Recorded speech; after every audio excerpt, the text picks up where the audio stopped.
族群关系中嘅客家韩国语言复振同族群发展嘅分组议题研讨。首先有请议题小新人兼主持人国立阳明交通大学人文楼社会科学研究中心研究员钟伟安博士致辞，掌声欢迎。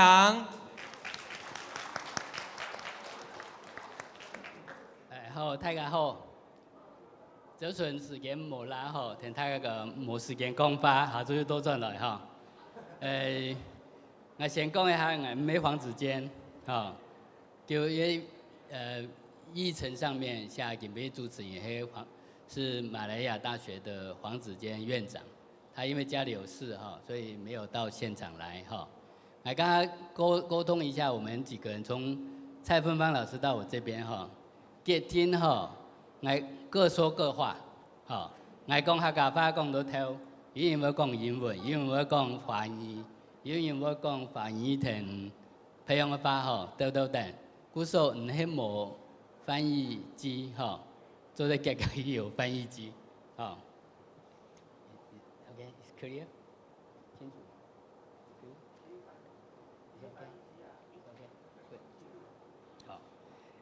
人家一场吼，题目问到族群关系中的客家，就会讲人家伫咧讲客家人，田周顺伫讲吼，客家人佢搬到世界各地去，其实世界各地唔係空的啦，世界各地只有在地的其他嘅人喺度個地位，故說落地生根，乜嘅落地以後用嚟茁壯開花。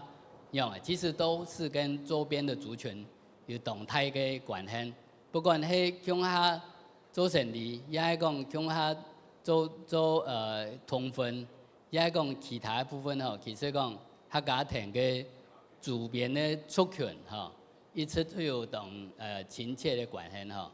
一次研讨会伫度，也一场呢，空有请的三位先生吼，佢来讲。ที่ให้讲牙买加嘅片那个发言，以前呢，牙买加还不是西沟了哈，但是我听个导演江明月哈，今日我相信可能在现场，不知道在哪里。其实佢有同好嘅影片哈，大概啲 YouTube 都会看得到。我啲交通太好嘅时间哈，还是贴拍啲个表演影片，本个大家人谈哈。其实一般人对洋片地度认识，牙买加客家14點個呢個演嘢度嗬，可能都知道嘅，但是佢比將到當地嘅先生來講嗬，佢要較親切。啊，一個嚟介紹嗬，啊，就像一開始就先來介紹也像牙買加中華會館的前會長 Mr. Robert Hugh。来跟大家分享，哦，时间出来交本Robert 来。Thank you very much. Thank you for that introduction. Thank you for organizing this. I am a third generation Hakka. My grandparents came from a little village just near Shenzhen to Jamaica. And along with many others who came to Jamaica, and I'll go into that in detail in the presentation. In the next two generations, I have lost the Hakka language, as most of the Chinese in Jamaica have. But nonetheless, there is some elements of the culture that we spoke about this morning that have come down through the years.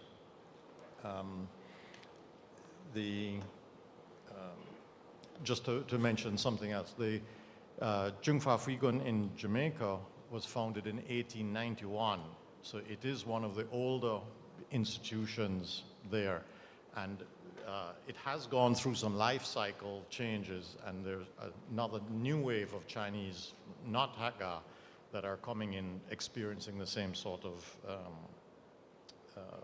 acclimatization issues.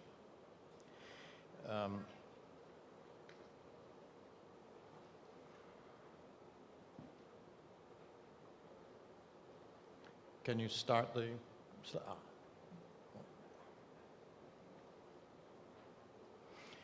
This is just a quick timeline of the Chinese in Jamaica. It was an English colony, primarily exporting sugar and sugarcane to England. In 1838, there was the end of slavery in Jamaica, and shortly after that, the British authorities tried to find some alternative laborers for the sugar plantations. So in 1854, the very first batch of indentured Chinese laborers were brought to the island. Most of them had come from working on the Panama Railroad and had a lot of health problems at that point, and not many of them stayed or survived in Jamaica. In 1884 was the very first major importation of indentured laborers, and we have very good records of those and where they went in the island.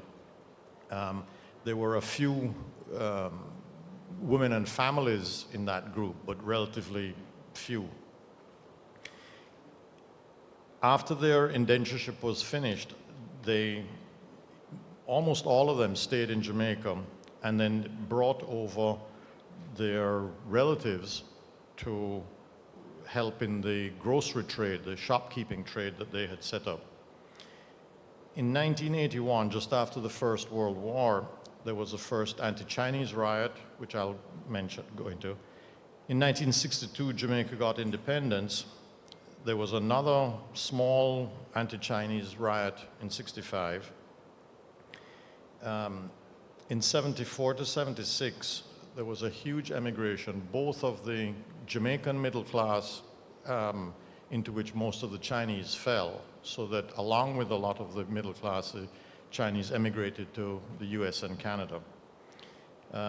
Since the 1980s, there have been another wave of Chinese immigration, mostly from the southern provinces, Guangdong, Fujian, etc., who speak Mandarin and most of whom are not Hakka. And then more lately, after 2000, there's been a very large influx of the Chinese state-owned enterprises that are building some of the major highways and other large construction projects there. I got involved about 10 years ago in doing some research into the records of the Chinese cemetery.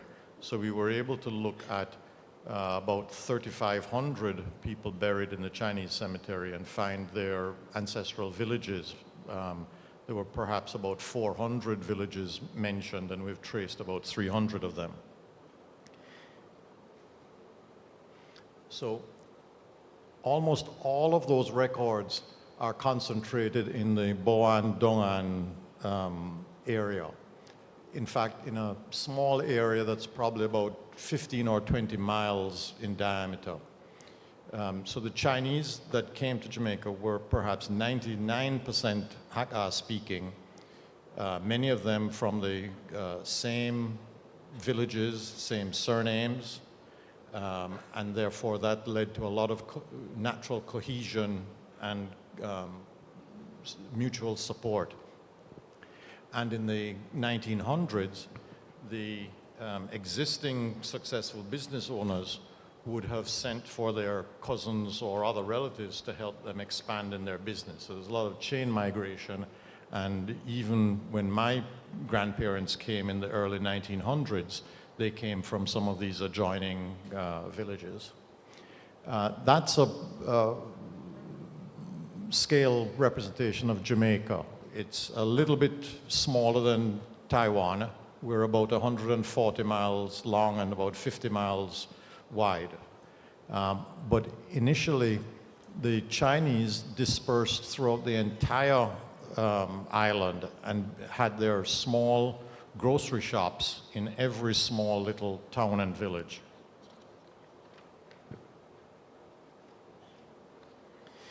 They ended up going into and dominating the bakery industry and the small shopkeeping industry, and also handled most of the informal gambling there.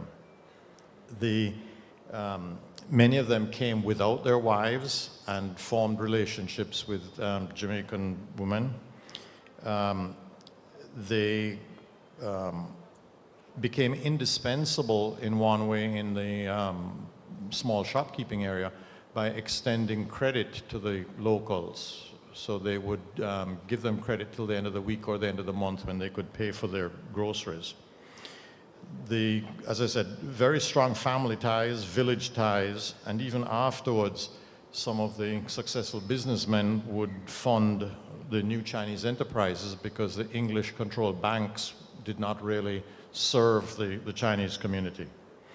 There was also some resentment by the locals because de facto the Chinese were a buffer group between the rich, established white groups and the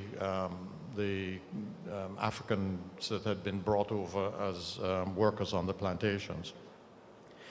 In 1918 and 1965, there were these two riots which resulted mostly in looting and burning of these groceries.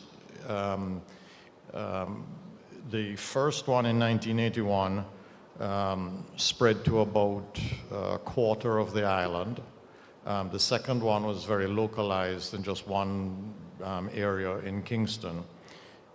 Interestingly, it was both of them were sparked by domestic disputes. A Chinese shop owner was seen in public, in one case, having a fight with his common-law wife, and others saw it and joined in on her side. And in the first one, he was supposed to be away for the night, came home and found her in bed with someone else who happened to be the local policeman, and he was thrashed and went off to recover in the bushes for a few days. And in the meantime, the locals thought he had been killed and looted many of the Chinese groceries in the area. But both of those just signify that there was a lot of pent-up resentment against the Chinese community, mostly envy, I think, because they had been financially successful, and they just needed a spark to set off a flame. But by the 1960s, the Chinese had been fully integrated into Jamaican society, and I myself am an example of that. There were a significant amount of mixed families.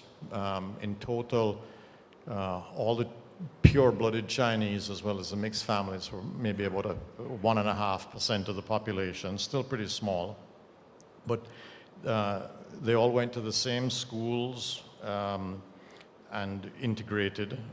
The businesses, there have been many captains of industry in Jamaican business who have been Chinese. As I mentioned, they controlled 80-odd% of the bakeries and the supermarkets, the milk, ice cream production, and today the person who controls the largest banking conglomerate happens to be a Jamaican Chinese who had migrated to Canada.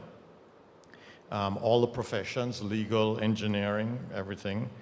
In politics and government, there had been some senators and elected mayors from the 1960s, and now in fact there are 2 ministers of government, including the very important post of Minister of National Security is part Chinese.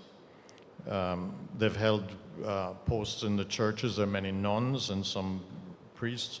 As Jeanette Kong has documented very well, and you will see in the exposition when we visited, the Chinese community were very instrumental in promoting and marketing and distributing the reggae music and all the early Jamaican music that went worldwide. But as I said, some aspects of the culture have been lost, so that even the Chung Fa Phui Gun meetings are no longer held in Chinese as of the 60s, and also in the 60s the Chinese school was closed. There are Chinese-owned companies that are very large, but they don't have Chinese names, and most people might not even know that they're owned by Chinese. So for instance, we have a very Jamaican thing called a patty, and it would be like in Taiwan saying that all the pineapple cakes, that 80% of the companies making pineapple cakes were owned by Jamaicans. You wouldn't know that, but that is the case in Jamaica. The bakeries are still dominated by Chinese companies.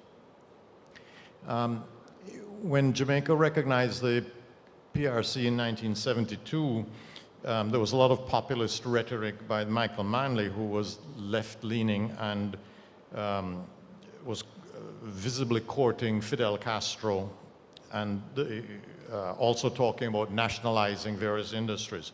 So most of the middle class, including the Chinese, moved to the States or Canada.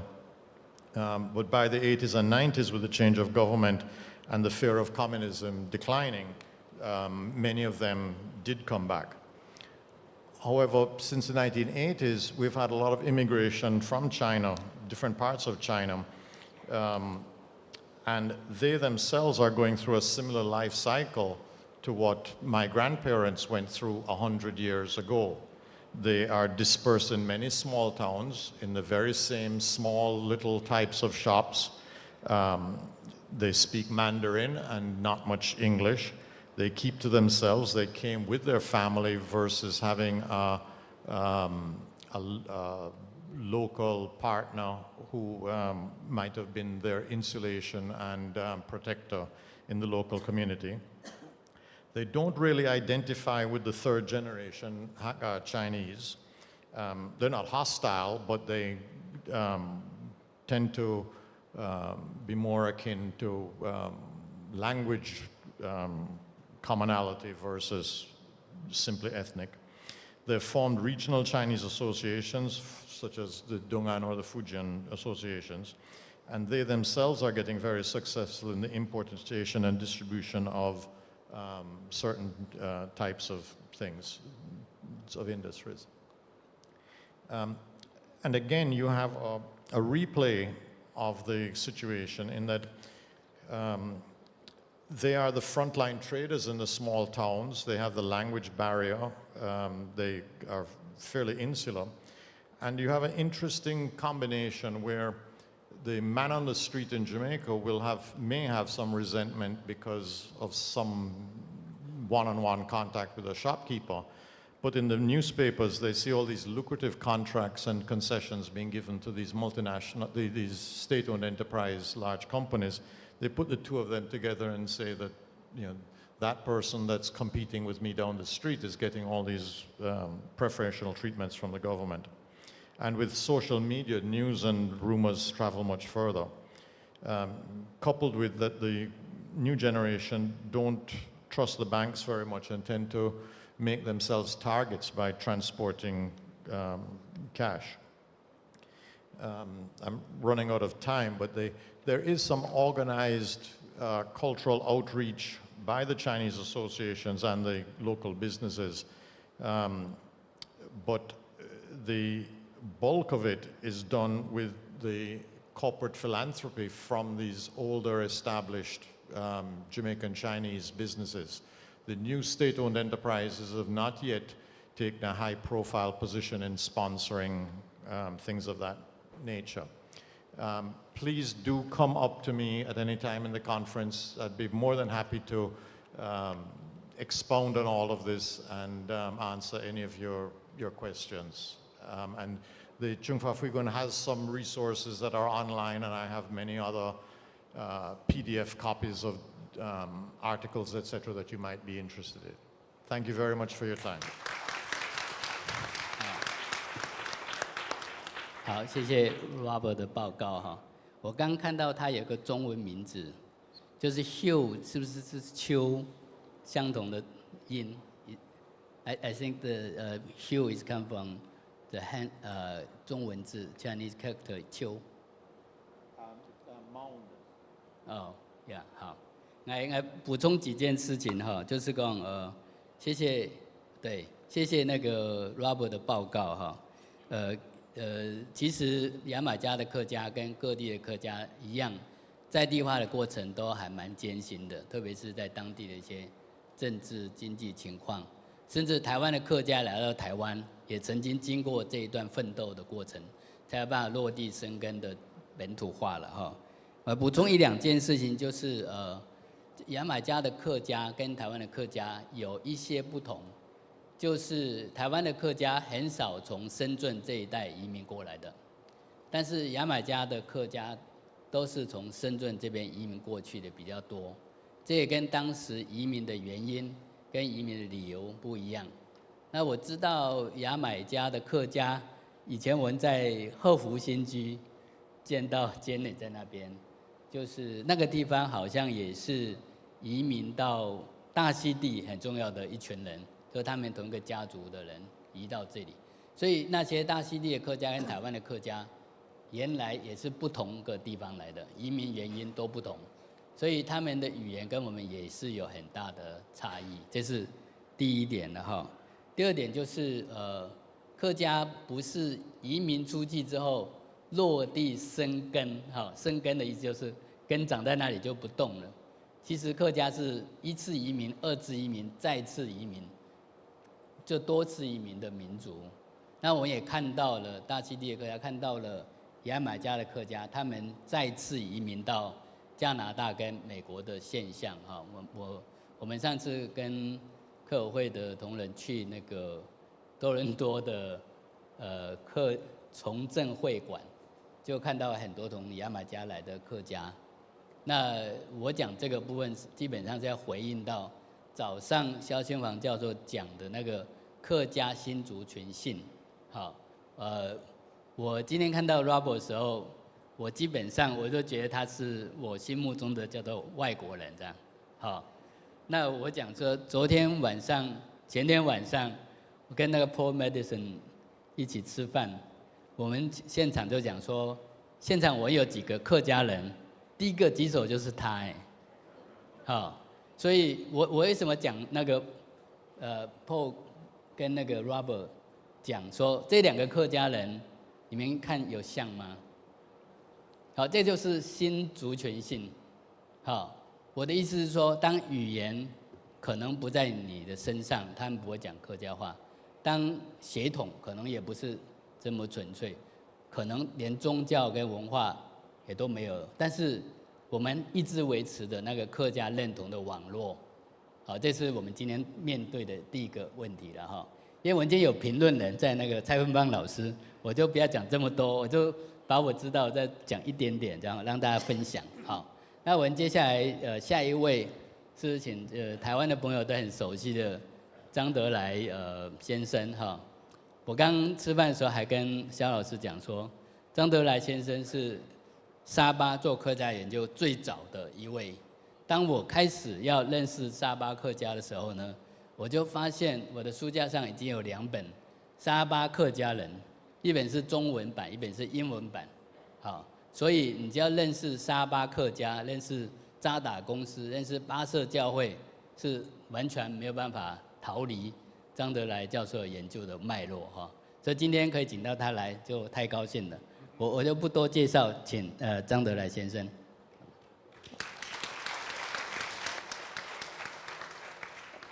大家午安好高興主辦方能夠提供我平台，讓人世界各地嘅客家現象能夠嚟隨意分享來交流，十分多謝幾多人。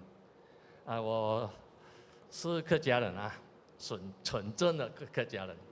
我是住在馬來西亞東部的沙巴州，一個鎮叫孟加拉鎮，所以我今天所講的、所分享的，是有關我們孟加拉鎮的那些客家人跟其他種族的互動關係在沙巴呢，是本來我們的名字沙巴以前是叫北婆羅洲。婆羅洲這個島北部最北部就是沙巴了，所以以前叫北婆羅洲。因为是英国人啊，那些商人来到我们婆罗洲，来到北婆罗洲，他们就殖民这个地方，所以所以我们是就是英国人的殖民地啦。这英国的商人要把这个北婆罗洲发展起来呢，他们看到当地的土人很少，没有足够的劳动力，所以就要向外请来这些移民。我们客家人就是最大的移民群哦。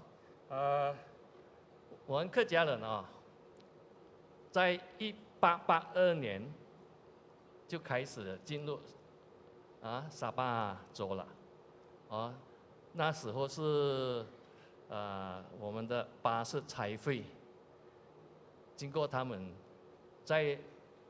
我们是在这巴士财会是在中国的广东省和香港那边宣教，在那边就向我们客家人宣教，我们就成为基督徒。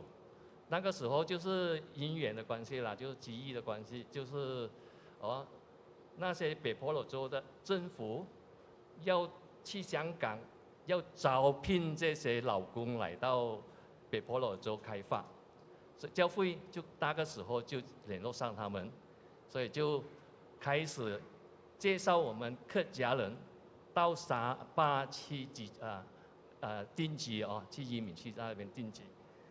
我住的地方是孟加大我那边孟加大的居民他的祖先祖辈是直接从中国移民到那边去的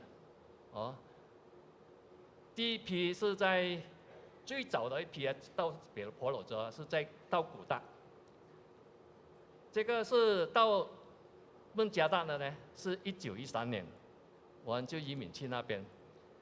我们巴士财会的基督徒去到那边不是随便进去不是单身去的，我们是经过财会的介绍，财会是和这个北婆罗洲的政府有签约的如何去，怎么样去，那些都有什么，他们有资助我们，所以我们去到北婆罗洲生活就没有这样辛苦就不像其他的卖猪仔这样我们不是卖猪仔我们是去的时候也不是单身去，是整家去的，所以我们去到的时候就可以在那个地方定居起来，就安定的生活，那个地方的社会就很稳定的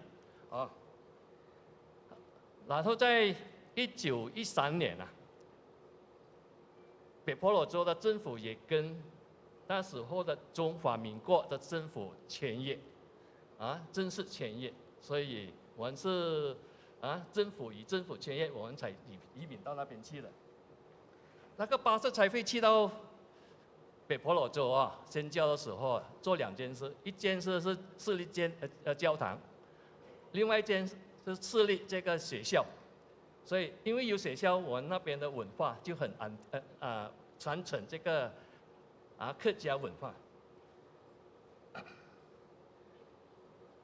好，我就现在讲到在这个沙巴的人口方面有改变最初的时候我们最多是那些原住民，第二多就是客家人。客家人到最后成为是少数民族，为什么呢？是因为我们现在进入马来西亚以后加入马来西亚以后，我们就那些政治的关系因素因为有这个社会改造工程，所以我们变成很少数了。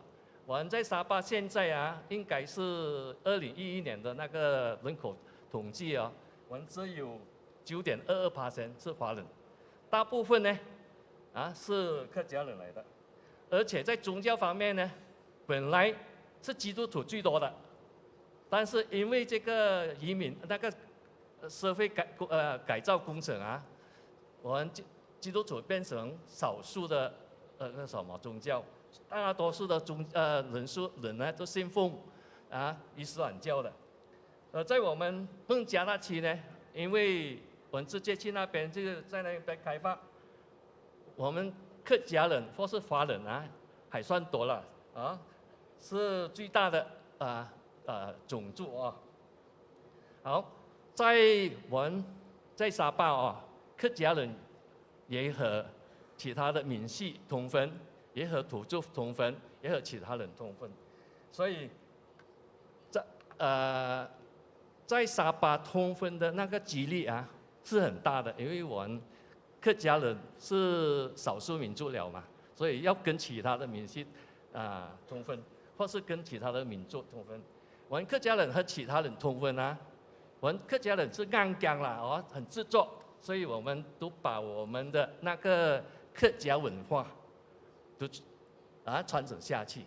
你看到客家人与其他闽系通婚，或是与其他民族通婚，你看到甚至太太嫁给人家，他也在家里也是讲客家话的他的孩子也到法小去法文学校去受教育这个是很很特别的好，在成立马来西亚成立以后呢，我们就面对很大的那个变动了最主要的就是因为马来西亚的主体种族是马来人马来人是信奉伊斯兰教的，他是就是很奇怪，马来西亚的马来人不是血缘关系来去定义他的种族，他是以宗教、以文化和他讲马来话三种这个他不一定是同一个血缘的都是同一种民族，他们就是这样结合起来是什么还有在马来西亚成立以后呢，因为是伊斯兰教不是国教，但是最大的宗教，他们就国家的政府那些当前的政府就特别推行这个伊斯兰法。这个伊斯兰法呢，最主要他们是跟阿拉伯那边的那些文化所以我们也是对人家说，不单只是伊斯兰法，而且还是阿拉伯法在我们马来西亚为什么是成为这样呢？因为我们马来西亚的政府接受沙地阿拉伯这个国家的资助所以就是受他们的影响，我们就有这个阿拉伯法了。而且在沙地阿拉伯他们的回教是特别基要派的，而且又是清教主义派的，所以特别是很什么啦？他们是在我们马来西亚就是只有一个宗派伊斯兰宗派。如果去到印尼我看到那他们的回教堂是不同的，最少有4种应该吧？所以你可以看到我们在马来西亚那种宗教的限制实在是很严格如果你是其他宗派的穆斯林呢，他可能要逼迫你，要逼你，叫你改教而且在法律上伊斯兰教是受保护的只有他们可以改变你的宗教，你不可以改变他的宗教。就是因为这样，很多法律上的问题，如果你是改教的话，你会面对很多的问题好，我们在沙巴是要受到这个全国的那个政治、宗教这些歧视的影响，这个冲击，这个是一定的。但是在我们沙巴，甚至在沙劳越，我们那边还好不像在西马那边那边的那个种族和宗教这样的那个纷争这么多。我们在沙巴的人民的团结整合很有效的我们可以看到，在马来西亚，就是说你要建立一个新的住宅区是吧？那个房屋发展，有一个百分比啊，一个 percentage， 你是要留给那个土者购买的，所以我们可以看到，在马来西亚那些新的房屋计划，他们那些人口的结构啊，一定是比较有掺在一起的是掺在一起的。在沙巴也有这个政策，所以我们在新的住宅区那 housing estate 我们就可以看到他们的那些住宅区的那个committee 那个委员会管理这个住宅区的委员会，就有不同种族的人在里面，他们就互相的交流，互相的一起去克服他们所面对的困难。还有一点就是在我们沙巴州尤其是在沙巴州，不像西马，我们的那个马来人或是穆斯林也去我们的店那边买东西，也到我们的华人做的那些咖啡店、茶店去喝茶，一起享用所以我们可以看到这个是不同的你在同一张桌，你就可以看到有那些穆斯林坐着吃他们的不是猪肉的东西，而我们华人坐在这边是同一张桌，也是吃我们有猪肉的那些产品，所以你就可以看到我们那边并没有这样敏感没有这样敏感还有你可以看到，我从前是在政府里面工作有时候很多那些高官来到我们那边，他们在那边不敢到华人的商店、那些茶店去享用东西他们来到沙巴，他们就很喜欢吃华人做的那些食物。他们去什么店呢？就是华人经营的那些 serve no pork serve no pork 没有猪肉的那些那些餐馆享用他们的晚餐这样我们可以看到就是这样在沙巴我们的那些各种族相互间是非常融洽的就是这样，谢谢大家。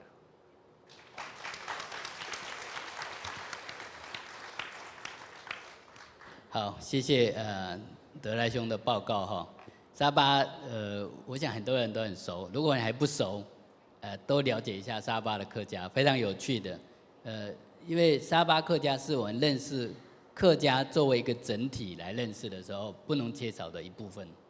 好，因为第一件事情是刚刚德莱兄提到说，沙巴移民非常不一样，他们是家庭移民，到那里的时候已经有学校、有教堂，甚至有土地、有农具这个是一个非常不一样的移民。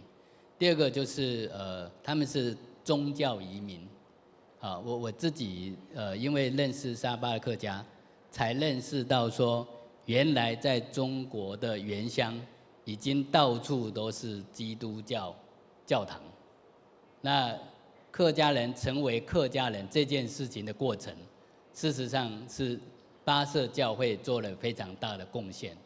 但是因为以前我们只念罗香林，我们不知道有巴舍教会的影响。这个是从那个沙巴的客家的话，可以更认识到什么叫客家，客家是怎么来的，它的名字是怎么来的。那我认识沙巴客家的时候，当时我最有兴趣的是认为这个巴舍教会在保留客家文化，为什么呢？他们做礼拜的时候，他们念圣经，他们用客家，这不是保留客家文化最棒的方法吗？那我就一直认为是这样但是社会变迁嘛，外地人也迁进来，华语越来越增加，英文也增加，所以客家话从那个原来作为学校的教学语言，也渐渐的式微了。这是今天的现象嘛我想就留一些给那个芬芳老师讲我就分享到这里。接着下去，我们请下一位是熊熊大卫先生来讲下一个议题哈，是讲我看一下题目叫什么？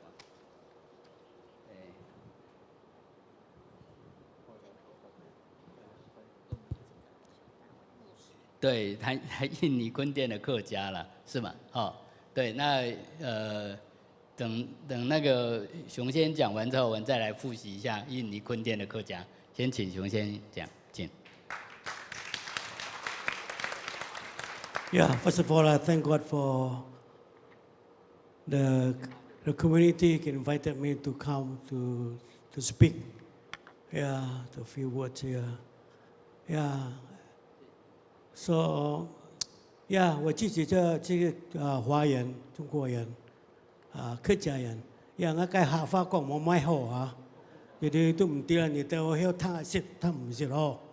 特別啊，kita你要緊張啊，嗬。呀，我係用台灣牧師，呀，我想用，呀，你哋，呀，我聽到台灣按多用嗬。我都今年用，呀，jadi ya 感谢主呀，心里有一点紧张，特别感谢主，我们有一个牧师，呀，我请白妹牧师请来讲几句话。白妹牧师是这个布隆族原住民。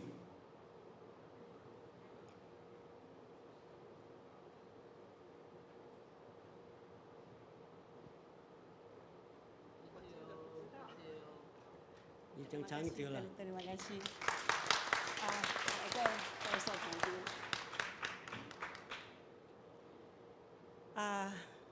大家好。感謝上帝，因為我係牧師，所以我講我感謝上帝。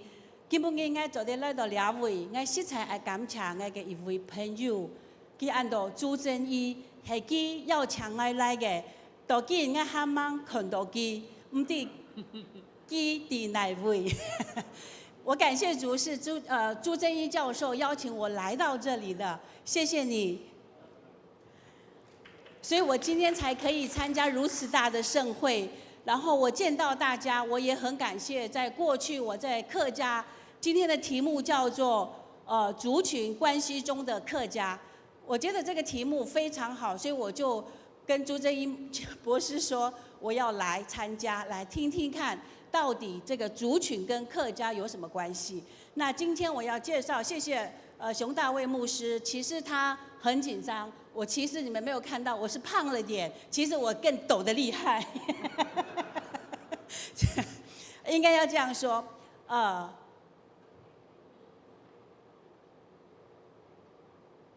因為這個族群關係，我是台灣的原住民，我來到了這裡，我來到了客家莊。熊大衛牧師常常跟我說，他是客家人，但他是流着客家的血液，他的心是客家的，是原住民的。那我跟他說，我跟你相反，我是原住民的血液，但是我留有着愛客家的心。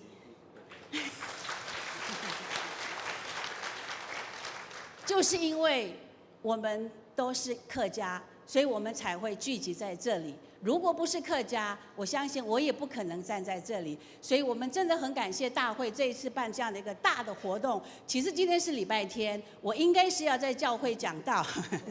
今天有人說：“白牧師你怎麼可以來？”我說：“這個太重要了，一定要來參加。”還有我的朋友蕭老師、蕭教授。好，那接下來呢？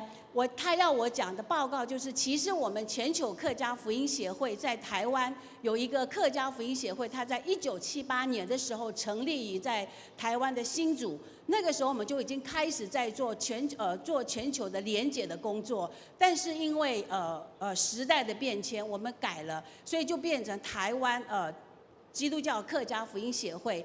所以一直到2009年的時候，才開始恢復了全球客家福音協會。那在1976年的時候，其實在香港的世界華府大會的時候，有一群的客家人，他們聚集在一起。他說：“那我們都是客家人，我們是不是可以這一群基督徒，我們一起來，也有一個聚會？”所以我们每一年都5年一次，跟着华府大会结束之后的2天，我们就有一个客家的大会2天。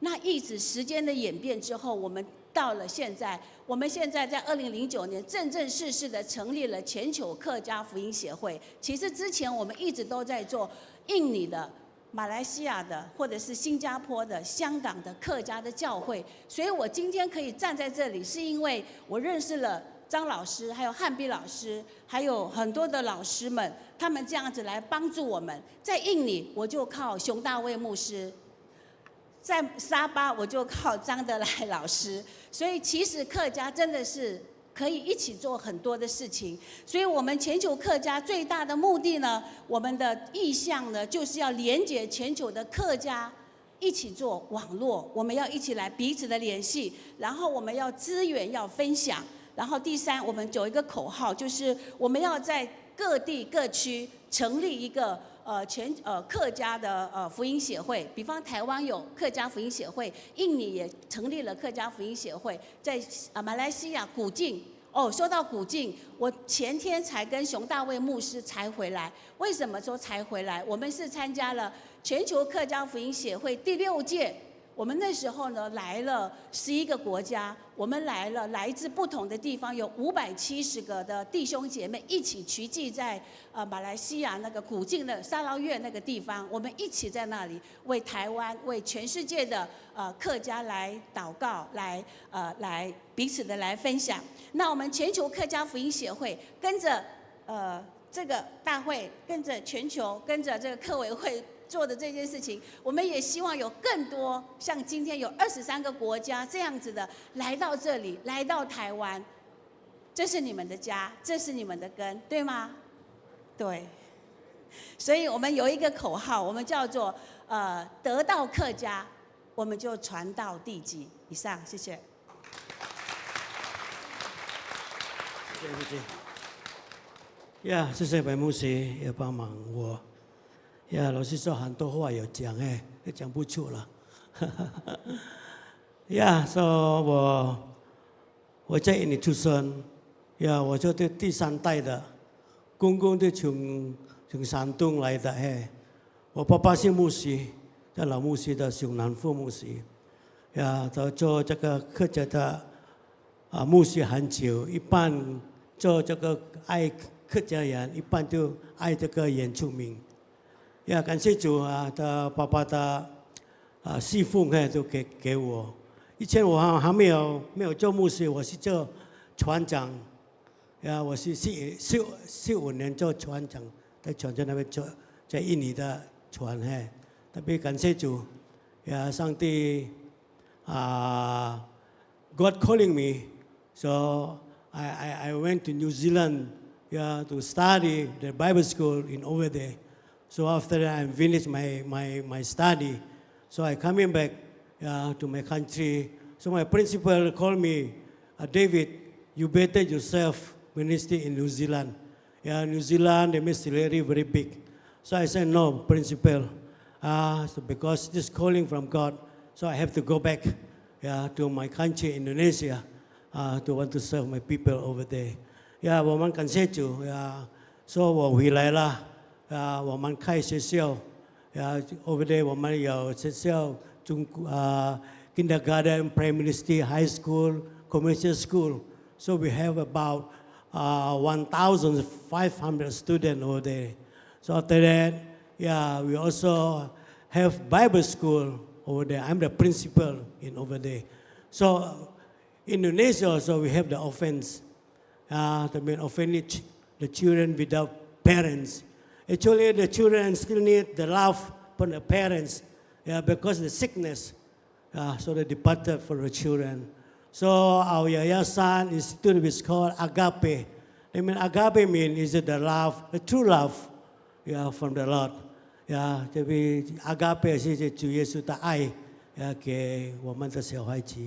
我感谢主到现在，我们在那边侍奉，一般都在客家人在那边侍奉，一半都在原住民。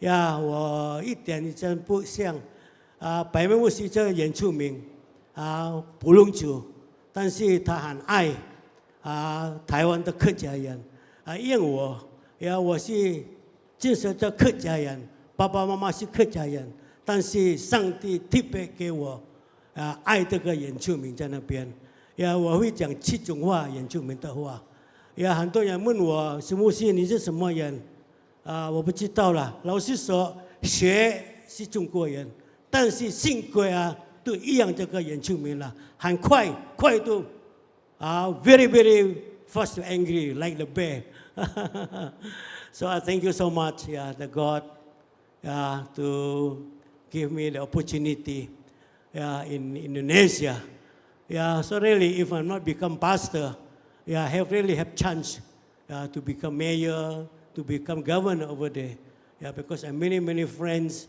Malay Indonesian Chinese everything the Dayaks I praise the Lord in Kalimantan especially for the Hakka we have the good relationship with the Dayaks in Kalimantan so I mean for me I still really love the Hakka people and also for love the Dayak people in Indonesia. So brothers and sisters, so I mean, so more than 1,400 races in Indonesia. So they mean because we have Pancasila, they mean Pancasila, they mean all races, all religions. They may be protected by the government. We praise the Lord. Indonesia easy, not like in Malaysia. Not easy to build a church. Indonesia, so you have money anytime you can build a church in over there, especially in Kalimantan in Borneo, because we stay in Borneo. Borneo we have 3 islands. They mean one island with 3 countries. Indonesia, Malaysia, and Brunei. So I mean from Kalimantan, maybe 2.5 days, nights, we can arrive already in Sarawak or in Sabah. So I thank God, God still give me opportunity. I can serve the people, I can love the people. For the Hakka people, many Hakka people they know Jesus Christ. So we give the gospel. So they mean day by day, one by one, so they come to know Jesus Christ. Especially for the Dayaks people, they worship the big trees, they worship the big stone. Because I have this calling. So they mean I go to the mountain, go to the village, anyway, to preach the gospel, to bring the Dayaks people, for Christ. Thank God for this opportunity, to can come to share, about the Tibet, about Indonesia. So continue pray for my country. 我在印尼出生，在印尼工作，在印尼，里面，在那边，pastor also Indonesia. So I really love Indonesia very much. Actually, many times I come to Singapore, I come to Taiwan, because we have the good relationship with the Yenchuming. After the conference, I will go to Temple. I will go to visit in the Dayak Church in Simakusi. After that, we have to go back to Indonesia. Because 这里的原住民常常去印尼，他帮忙我们建这个教会，有30多教会了。这里的原住民帮忙我们在原住民在印尼建这教会。我们希望了你们客家人在这里，上帝大大祝福你们。我7号都回印尼了。Maybe because the time the time is separate from us. Well, we can pray one to another. We can encourage one to another. We hopefully, the Chinese organizations, God will bless you. So maybe we can meet again. Yeah, one day. Yeah, we thank you so much. Yeah, for this time to give me opportunity. Yeah, 谢谢天父。Yeah，还感谢多多你带我长下来哩。Yeah，佢哋參加啲客家嘅大會。Yeah，我都唔啲時間，其實有多進來。Yeah，有機會你帶我做得去見你，唔是你講水啊，你都做得啱嘅水。Yeah，常常按到啊呢人出名40歲，去見你叫我嚟講水，佢對吹不卡水。呀，特別我對不卡咁種嘅咧嚟講啦嗬。哇！我見你水就安好嗬，嫌啲。I'm very late already because I have a good hotel to stay. Almost my friend called me, Pastor. Now the time already you have to get up. So I still get up already. So thank God for this opportunity. So this time, yeah, I came with my wife Rebecca. Yeah, 她是潮州人。Yeah, she's the Teochew. And also I come with my principal and the watchman. Yeah, to come for this time. So may God to bless and bless and bless all of you, so that maybe we can meet again one day. We don't know, here or in heaven. God bless you. Thank you so much. Thank you so much. 好，谢谢熊牧师。我不晓得他用了几种语言啊哈，不过没有问题这样哈。那我一起补充1-2个地方，就是这个客家人除了爱原住民，还是有点爱客家吧哈。我们有一个布农公主白美月牧师，她是原住民，她爱客家，对不对哈？其实我们认识很久，就是在客家研究上面。那他讲全球客家研究跟全球客家福音协会，我就想到肖老师长讲的那部分哈。为什么我一直回到那里？就是讲说，当我们全球分散，大家都越来越不一样的时候呢，我们缺少一个把大家联系在一起的网络。那么这个网络呢，可以是经济性的商业网络，可以是亲属的网络，但是也可以是这种宗教的网络，不一定是传统的宗教。其实基督教基督福音协会哈。他们推全球客家宣教会，比我推全球客家研究还要早10年，或者更早。所以其实把全球客家视为一个整体的观点，其实很早在教会里面就有了。那我去沙巴也看到那边的全球客家宣教会的那个组织嘛哈。好，因为其实我讲的哈都没有超过那个蔡老师的范围了哈，我就接着下来把时间交给蔡老师，请。好，非常谢谢维安院长。大家午安。我其实刚才维安院长已经补充了很多关于牙买加、沙巴还有印尼的部分。那我在这边呢，我是有我想在我要进入到我的 PowerPoint 之前，我稍微再个别回应一下好了，就是刚才牙买加的部分，其实我看到Robert Hugh 邱先生的时候，就想到我们那时候去夏威夷，到夏威夷去的时候，其实也是蛮展现所谓的新族群性，因为在夏威夷重振总会的客家人，基本上大概也都是使用英文，但是他们还是对于自己的一个客家认同是有一个热情存在。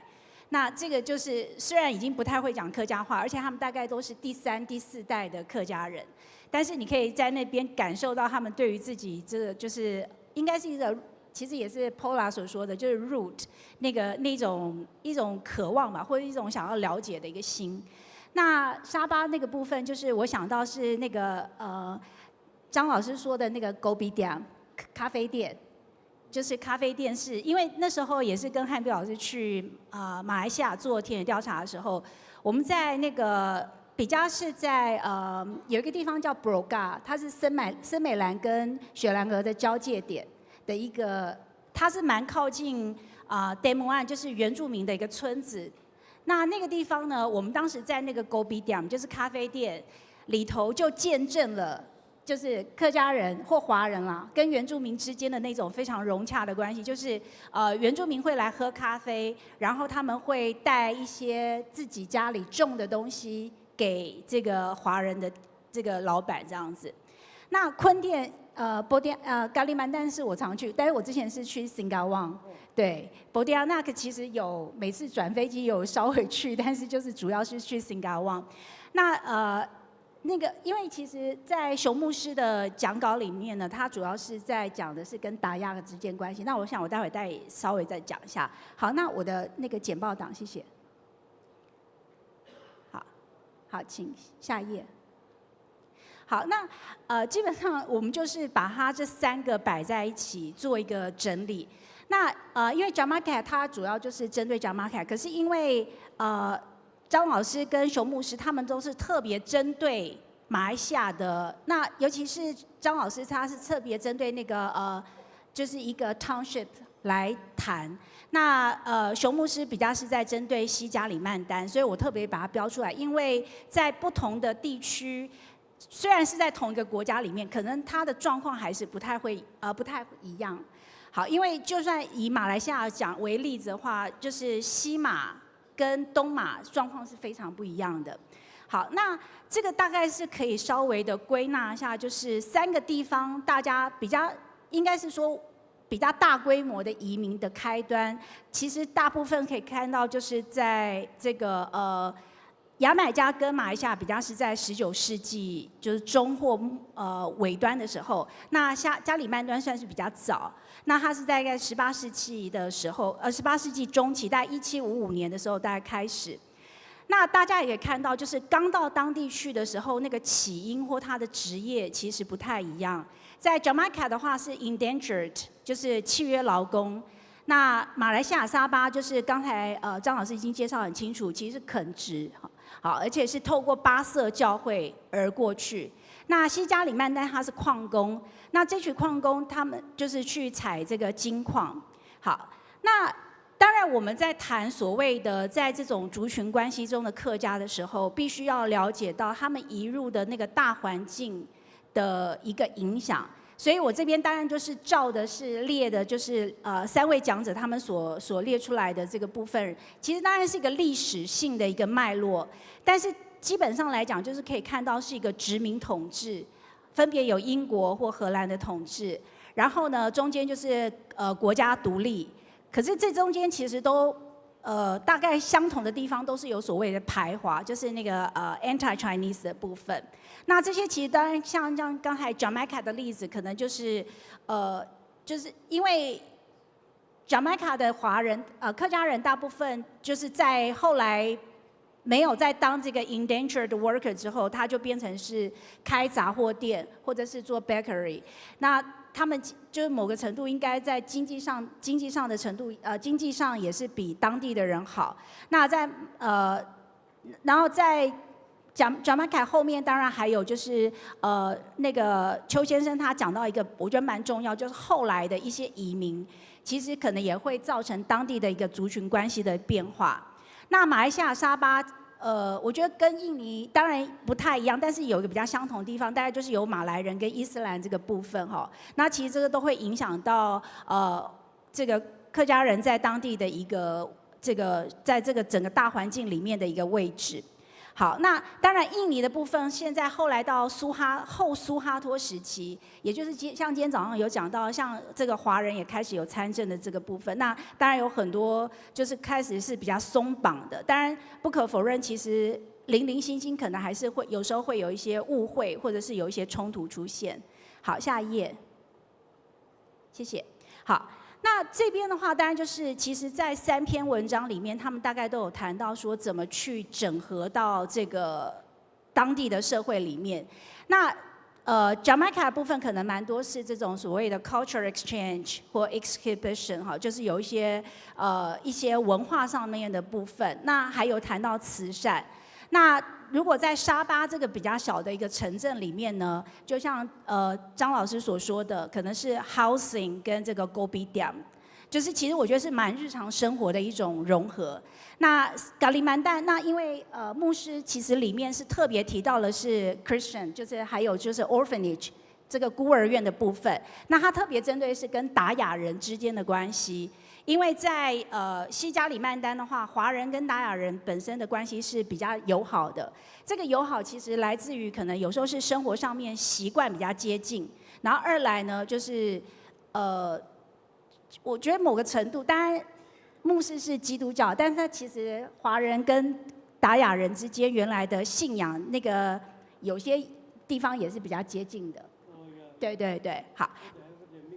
Yeah，that's right. OK， 好，那下一页。好，最后一页这个是，就是说，如果我们要谈族群关系的话，这个是我们在2002年，就是由肖老师这个做我们的总主持人，我们有一个计划，那在谈的就是这个，主要是在讲台马客家代的族群关系。那当时我们是以4个面向去看，分别是政治、经济、社会跟文化。那如果要看族群关系，其实可以有4个样貌，可能是和谐的，可能是紧张，也可能是冲突，当然也可能是区隔。那这样的分法就是说，通常我们在讲族群关系，其实刚刚3位都有提到，就是说，其实大家刚开始到那边去的时候，我觉得最明显应该是前面是经济嘛，哈，因为大家都是开始去那边做契约劳工，后来可能开杂货店。好，他或者是在那边垦殖。那当然，政治这是最主要是跟当地国家的那个统治，或者殖民统治，或者后来的国家是有关系的。那往往社会跟文化都是发生在比较后端的时候，才会开始族群关系比较会在这社会跟文化的部分看到。社会最明显可能是在学校上课，或者是去工作以后。那文化就像刚才都有提到通婚。不管3个地方，其实这个通婚都是有的。通婚可能会影响了语言、饮食，还有宗教的部分。那我这边呢，之所以是空白，没有去填上到底是和谐、紧张、冲突还是区隔，其实这个大家可以自己去想想看。因为我想，就是说，因为有时候可能有很多不一样的层面、不一样的面向，然后同时还有就是说，像也许是有宗教的部分，像哈卡跟穆斯林。或者是哈卡跟达亚，它完全就是如果都是 Christian 的话，那也许它在社会跟文化这个层面是比较和谐的。好，所以这个就是可以让大家去参考。如果假设我们想要思考族群关系的话，可以以这样的一个架构来进行一个思考。好，谢谢。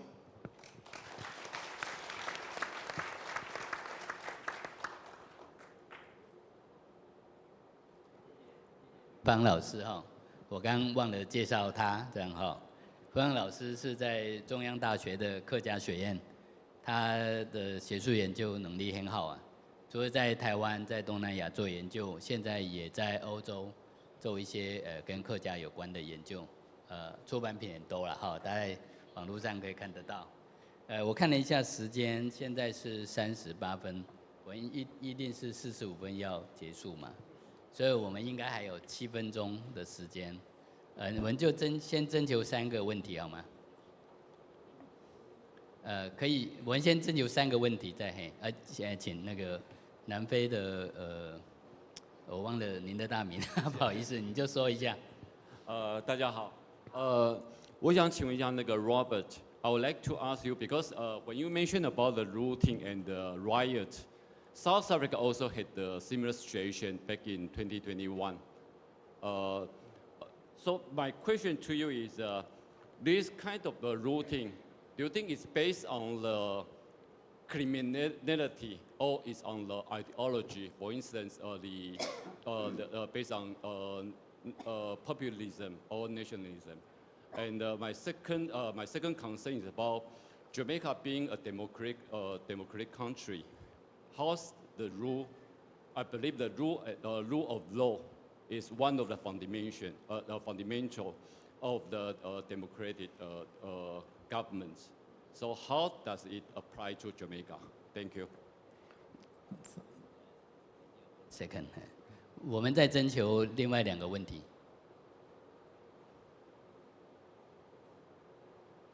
没有就没机会了。好，没有其他问题，那时间就交给你，嘿，全部时间归你。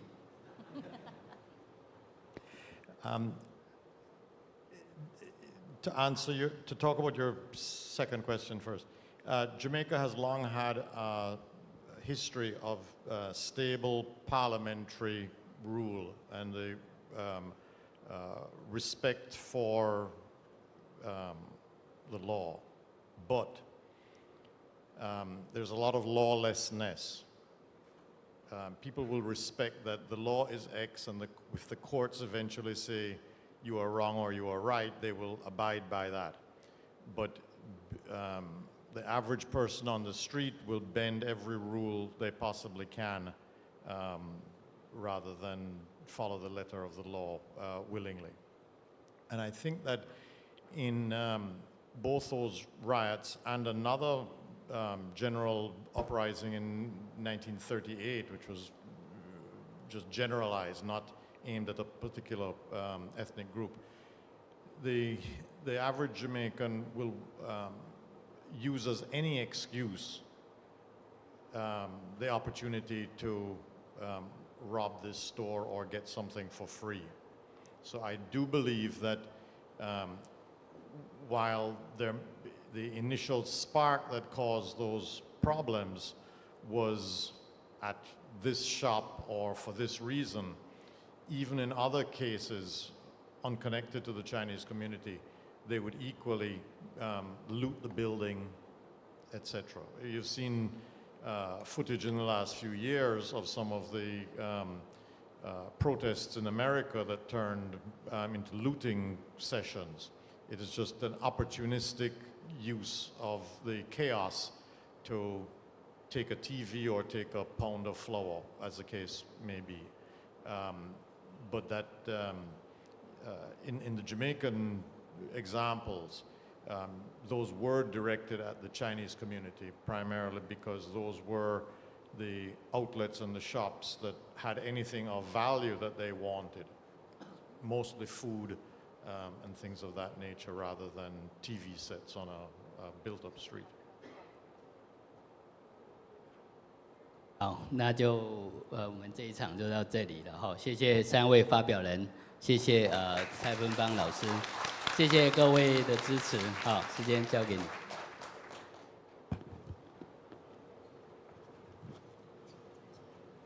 你请总理博士为你来总结一下今日的工作，安子先。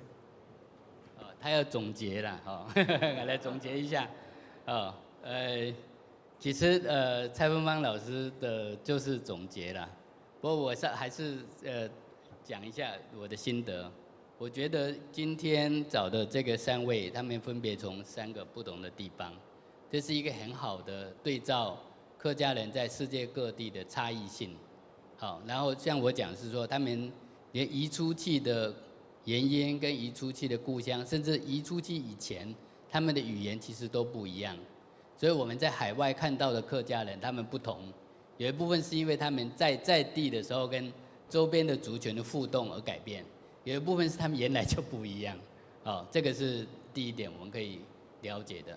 第二点是因为这些主题是讲客家在其他的族群之间嘛，我想这个是非常重要的。我以前出过一本书，叫做客家及其周边关系。